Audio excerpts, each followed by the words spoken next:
I'm kind of upside down. See how dirty it is in there? Yeah. Oh wow. This has set screws on it. Here's a set screw right there. There's a set screw right there. So maybe once I get that belt off, that's all I'm going to have to do is pull the set screw off. But look at all that packed in oil and grease. That's from that bad boy leaking. So maybe once I get this belt off here and get that arm out of the way, then I can undo them set screws and maybe that thing will come off. I highly doubt it. I'm probably going to have to put a puller on it. We're going to find out. But then again, it looks like there's a washer and a nut, or a washer and a bolt screwed up in the bottom. So maybe that, the two set screws plus that washer and that bolt, are all that holds that pulley on. That would be great.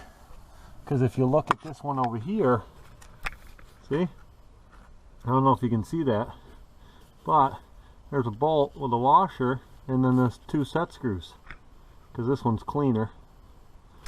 So, yeehaw. Well, I'm not sure how well a view I'm going to get you guys, but we're going to give this a shot and see what we can do here. Alright, what I did was this pulley here. That's your tension pulley. It has a hole right there. I don't know if you can see it, for a 1/2 inch drive. I put a brake bar in there and then I stretch this back and I pop the belt off this side till the spring fell down. Now that'll swing out of the way. Now, technically, the belt is off. See there, belt. So now I can loosen up all these. We can see what happens. If this pulley were to fall right off there, I would be all kinds of giddy.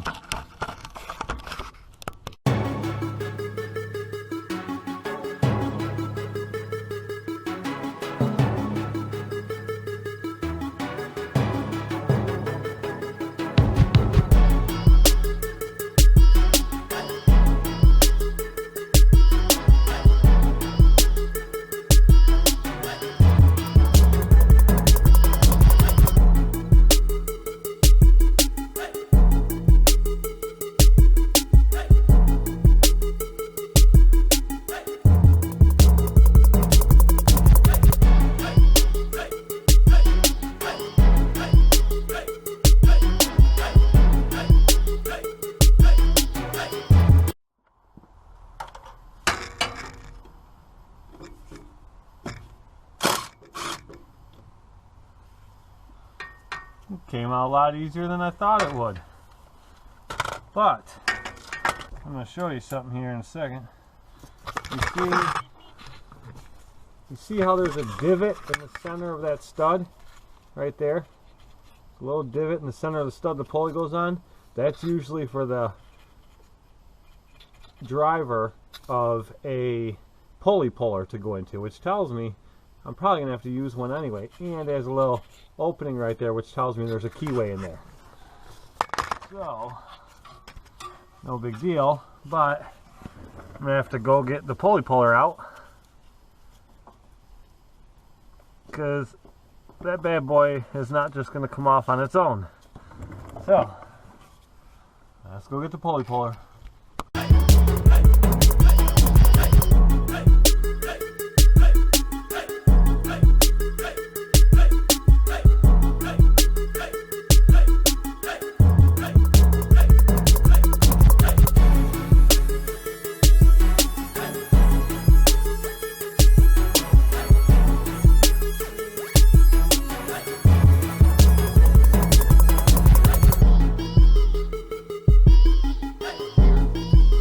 Pain in the ass to get the pulley started on there, but as soon as I started pulling like that, I used my hand to turn the center pin of the pulley puller, and the pulley slid right off. So I guess we don't need that, but now it's stuck in here where the arm is. So once I unbolt the pump and see, it goes up and down now. On there. So once I unbolt the pump and pull that out of the way, this pulley will fall right out of there. Okay, now this is where I take a lot of pictures. Now, I've changed a lot of hydro pumps before, but I've never done one on a Great Dane. They're all pretty much the same, but me assuming that it's the same as all the rest has gotten me in trouble many times. So what I do is I take pictures of where all my lines go so I don't screw it up, and I get them all back in the same spot. That's the I mean, I got my camera phone right here. Why not take pictures, right? That'd be pretty stupid to not take them when I have it right here. So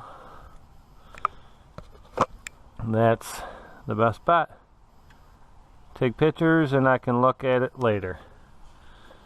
I know where everything goes and how it all goes back together. Those lines, this one has controls in here that I may not get right if I don't take pictures of it. So I'll get me some pictures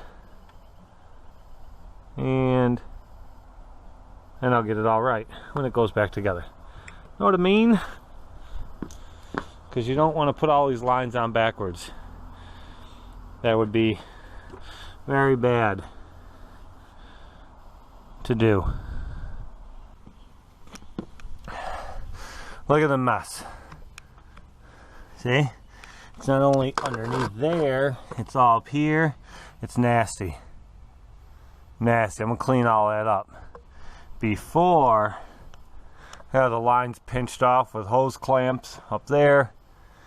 The one line, this line up here had this cheap clamp. I hate these clamps. They're high pressure hydraulic clamps. I hate them damn things. So I'm going to replace it with, what I do when I take those off, I replace them with high pressure fuel injection line clamps. They hold just as good. So, anyway, here's the old pump. But, I mean, it's original, I would say. So it lasted 1,300 hours anyway. Now, I don't know if the new one comes with that relay or not.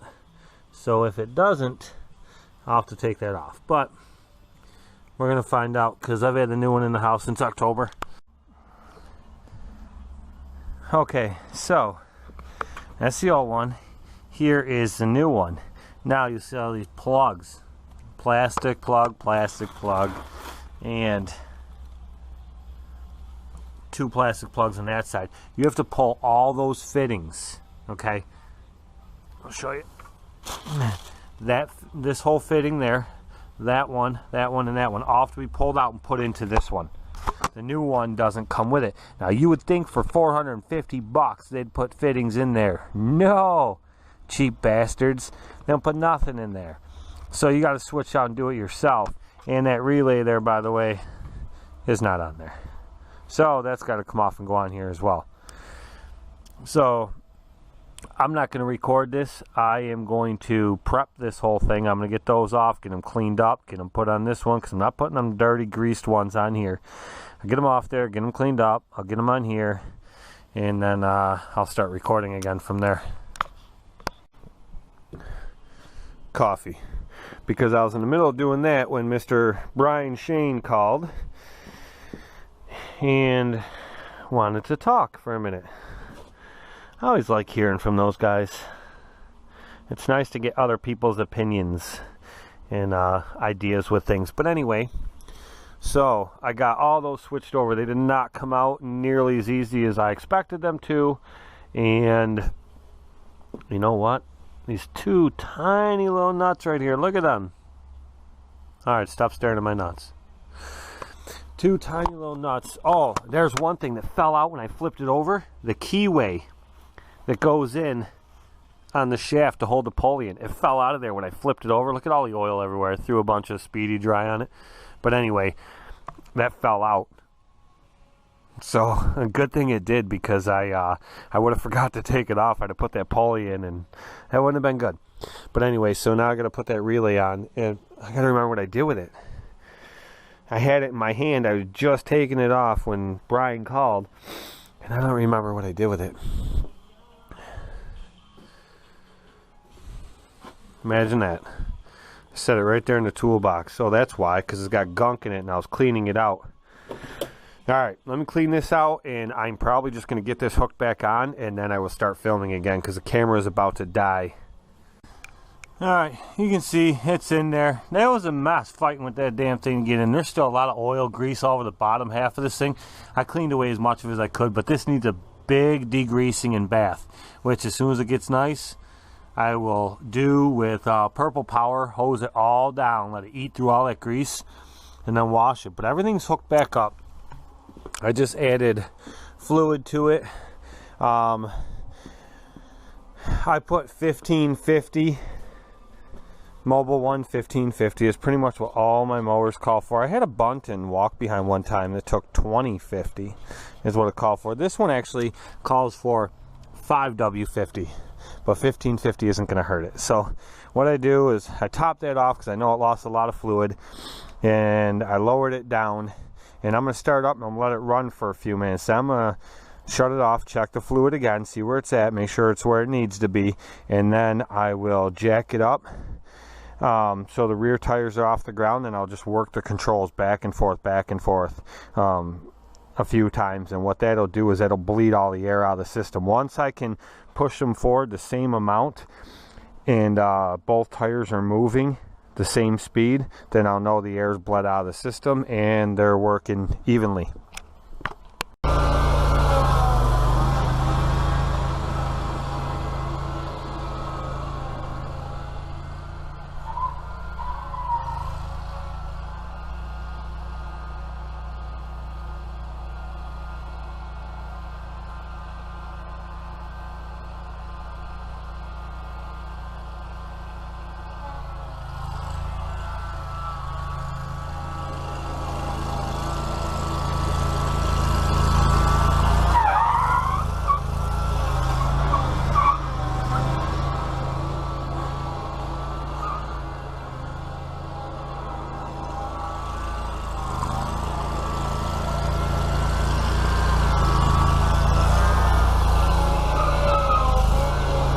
Well, no leaks. Everything looks good. Man, that thing's responsive. I mean, it always was. That's why I love this old mower. It's fast and it's responsive and it cuts great. But look at these marks. Can you see these? That one there and that one there. That's when I was going and I pulled back and they slid. It locked them up and slid.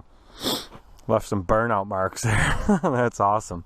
But no leaks, and it's, like I said, it's very responsive. More so than it ever was before. Fast. So everything went good, I guess. Obviously you guys will be updated. One thing I want to tell you guys, there will be some new stuff I will be showing you.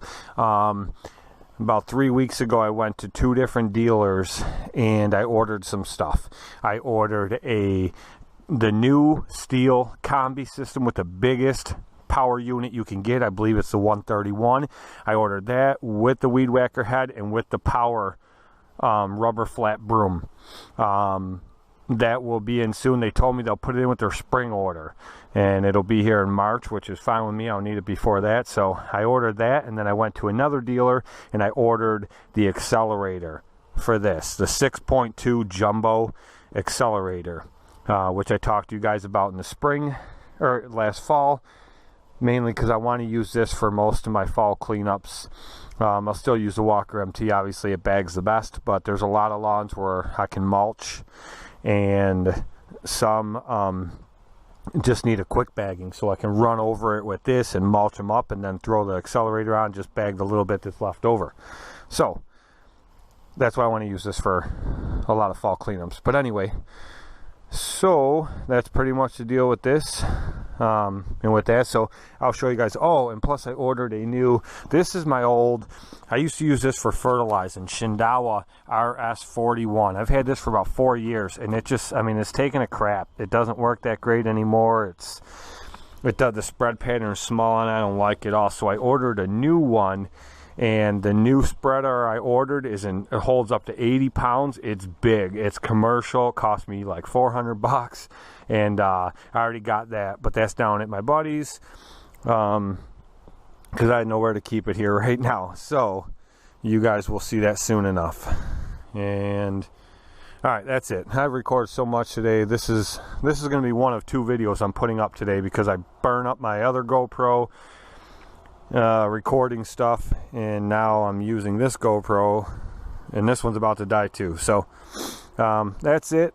That is the hydro unit on this. That's done. I've been waiting to get that done. I'm glad it's finally done and over. Now, over the next few days, the rest of the snow melts. I'll pull the hose out, and I'll give this thing a big degreasing and bath. Get it all nice and cleaned up. I'll shoot them parts I primered. I'll shoot them with yellow paint. I'm going to pull these 2 tires off. This rim is silver, and this rim is white. I'm going to paint both of those. I haven't decided if I'm painting them both black or painting them both yellow. I don't know. But the other set, they're yellow, that have the AG tires on it. If you guys remember my other set of tires I have for this. But, so, more to come. We got a while to go before this season kicks off. Thanks for watching, guys. I appreciate it. One more thing, since I'm sure a bunch of you will probably ask. No, I am not throwing out this hydro pump. Like I said, it's still, I mean, the mower still flew. It worked very good, and it was still very responsive, but it just leaked a lot of fluid. And I've never rebuilt one of these before, but I know you can. So I'm going to pull it apart, and I'm going to rebuild it, and I'll have it as a spare, because this is the same hydro pump as on a lot of other mowers. So I think a rebuild kit, I know a buddy of mine rebuilt one for like 30 bucks one time for the kit. So I think it's just a seal in there, because everything else works great. It's not like the mower ever stopped going. It still did what it was supposed to do. So I'm going to attempt to rebuild this. So for any of you that are curious, that's what I'm going to do with it.